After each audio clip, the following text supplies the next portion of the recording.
13 mars 2021.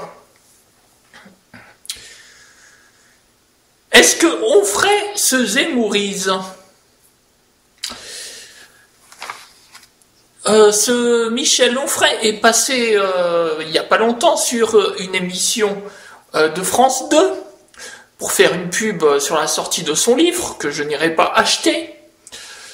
Et ce monsieur a déclaré: c'est problématique qu'on en finisse avec les identités. Tiens, ça me fait penser à quelqu'un d'autre, moi. Bah oui, je viens de vous le dire. C'est Zemmour qui disait ça d'habitude, ce genre d'ineptie. Ah ben lui aussi il s'y met. Ah ben voilà. Alors, il parle en fait du film Petite fille, qui est sorti en 2020. C'est un documentaire au sujet d'une petite fille trans qui est au CE1, qui s'appelle Sacha. Un documentaire d'ailleurs qui a été très bien reçu par les personnes concernées en général et qui a suscité aussi pas mal d'émotions dans le grand public. Alors, c'est pas souvent qu'on a des documentaires comme ça. Hein. Moi, j'en ai pas tellement le souvenir. Alors, on a ce documentaire qui a eu en plus beaucoup de distinctions. Certainement plus que ce Onfray et ce Zemmour réunis. Festival de Gand, Festival de Chicago, Festival d'Osnabrück, Festival de Nice, In-Out, Nice et Cannes, enfin Montréal, Mix Brasil, voilà. Et donc ce Onfray se permet de dire que l'émotion que suscite ce film n'est pas, que lui il tombe pas dans le panneau en fait, voilà, que lui ça ne l'intéresse pas. Lui en tant que philosophe, oui voilà, il est philosophe, il peut se permettre, n'est-ce pas, de dire certaines choses. Il se permet de se dire des choses mais complètement ineptes, complètement stupides. Il explique que les questions du genre sont de l'idéologie du capitalisme planétaire. C'est ce que dit Zemmour. Pareil. Il parle de commerce, de la vente de l'identité, la vente, l'achat de l'identité. Il explique que maintenant, dans notre société, on s'achète une identité. Il dit même qu'on peut en changer jusqu'à 4 fois par jour. Ah ouais? Ah ben je savais pas. Ah bon mais où est-ce qu'on tombe là, franchement? Ce Onfray, il a peur que l'on devienne des objets,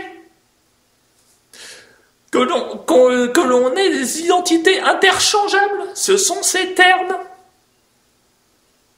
Donc, vraiment des projections absurdes, des peurs absurdes, des menaces pour la société qui n'existaient pas, c'est des pures inventions. Monsieur Zemmour, monsieur Onfray, vous prétendez des philosophes, etc.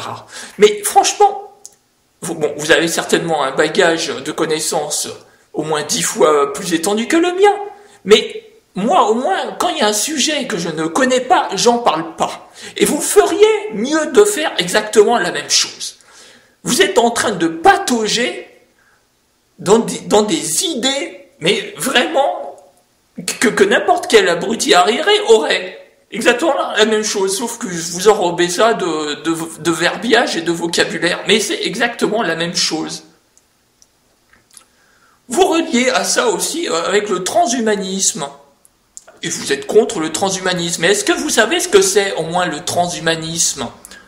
Vous ne savez peut-être pas, mais le transhumanisme, dans la définition, c'est la technologie qui aide l'être humain à évoluer. Je vous donne un exemple.